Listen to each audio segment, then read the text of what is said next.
Resuming debate, reprise de débat, the honourable member for Vancouver East. Thank you very much, Madam Speaker.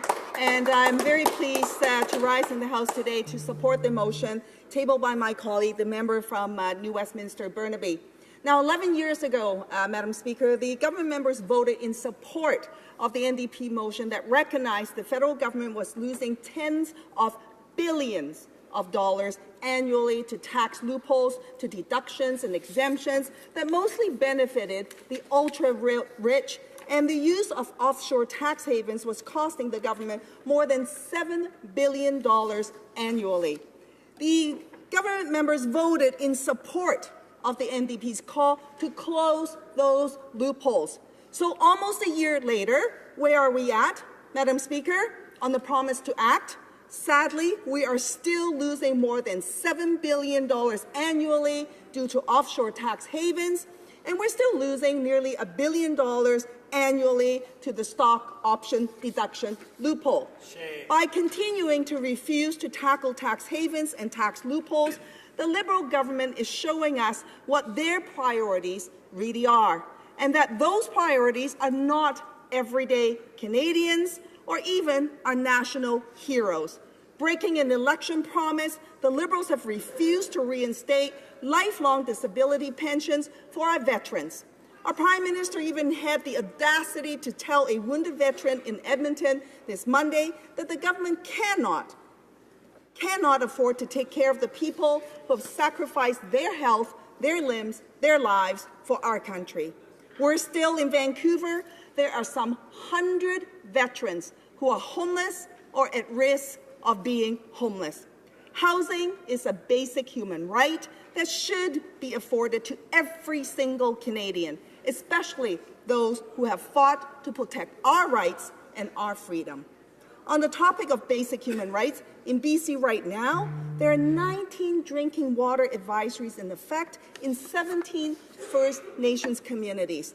3 of those being do not consume advisories. What that means is that for those First Nation communities, the water is not safe to use even after boiling. I ask members of this House to just imagine what that's like and ask yourself this question. Do you find this acceptable when Canada is one of the wealthiest countries in the world? Or do you think that Canada can do better? Should we not use the billions of dollars of lost tax revenues from CEO stock options and tax havens to pay for these critical services? This week, the Hill Times, as part of a series on constituency offices, profiled my staff in office in Vancouver East. Vancouver East is an incredibly diverse riding, with over 70 different languages spoken and an incredibly vocal group of activists that always keep me on my toes. Now, in the heart of my riding, in the downtown east side, a person is dying almost every other day from overdose. It was estimated in December 2017 that the number of opioid-related deaths in Canada could exceed 4,000 for 2017, and yet the federal government still refuses to acknowledge this crisis as a national health emergency. How is that possible? The downtown east side is the epicenter of Canada's opioid crisis. Frontline workers and first responders in my riding are struggling to keep up. Over the holiday season, I visited all the fire halls in my riding. Firefighters were telling me the trauma that they are experiencing in witnessing not just one person overdose during their shift, but multiple overdoses. The impact of responding to these tragedies takes a toll, and our first responders deserve to be taken care of too. The former Minister of Health had promised to provide resources to first responders, and yet, today, nothing. And for the chronically addicted, no action has been taken to ensure that there's a full range of treatment options available to them. If the government had the courage to act, redirecting just a small portion of the lost revenues from the offshore tax havens to programs to address the opioid crisis would save lives. Similarly, it would mean that the seniors and veterans who are struggling to pay for prescription medication and dental care would have the care that they deserve. Madam Speaker, an Aboriginal mother in my riding who has over the years donated hundreds of artwork and cedar weavings to local schools is skipping out on her cancer medication because she cannot afford them. For the life of me, I don't understand why the Liberals voted with every one of the Conservative members to reject the member from Vancouver Kingsway's motion to begin negotiations for a universal farmer care program. I don't believe this is what Canadians want from a government that promised real change. I believe Canadians think that we can do better. If loopholes for offshore tax havens were closed, many of the government's departments can use a boost in funding. Why? Just take immigration. Processing delays continue to plague every government department. People have to wait years to get a hearing from the IRB. And at the IRB, there's a backlog of over 40,000 cases. Our government phone lines, whether they are IRCC, Service Canada, or the CRA, are underfunded and understaffed. My constituents complain every day that they cannot get through to anyone on those phone lines.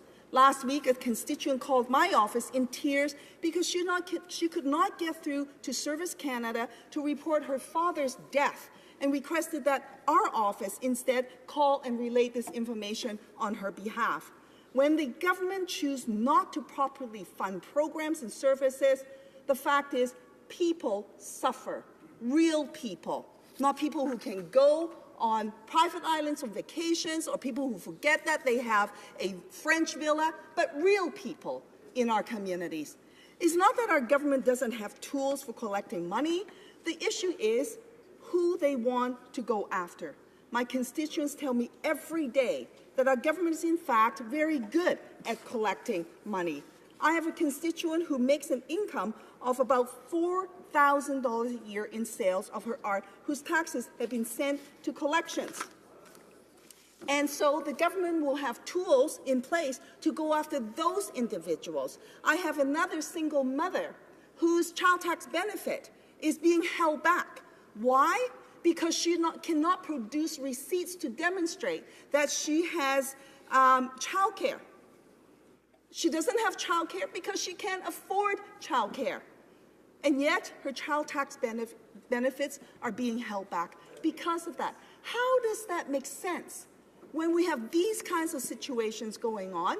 And then when you look and see what the government's doing, they promised almost a year ago that they would go after those, the ultra-rich, those who are the top 1% of the income earners, to close these loopholes. And then, almost a year later, not only do they not close those loopholes, in fact, they sign more treaties for tax havens to allow for more advances on this front. And then we have the government members saying, oh, but that's the only way that we can establish a path to close those loopholes, to go after those tax evaders. That is simply not true, because if you read the agreement, you will know that those new agreements indicate that it is entirely a path to ensure that they don't have to pay any Canadian taxes at all. It further legitimizes these kinds of tax evasive maneuvers and, frankly, legalizes them and authorizes them to go forward. When we're talking about tens of billions of dollars, imagine what that money could do in every single riding in this entire chamber. Imagine what that would mean for a family who could not afford to put food on the table, people who are living from paycheck to paycheck, people who suffer mental health challenges and all of a sudden find themselves on the street. Imagine what our Canada would look like if we made this change.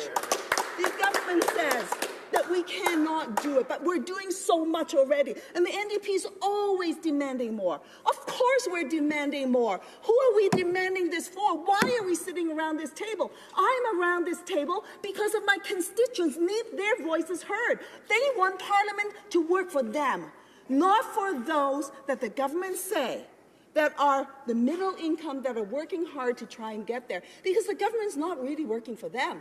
They're working for the fat cats. They're working for the people who already made it. This is not what this is about. This motion is about making a change. The question is, will the government have the courage to do that? And if they do, show it in budget 2018. Thank you, Madam Speaker.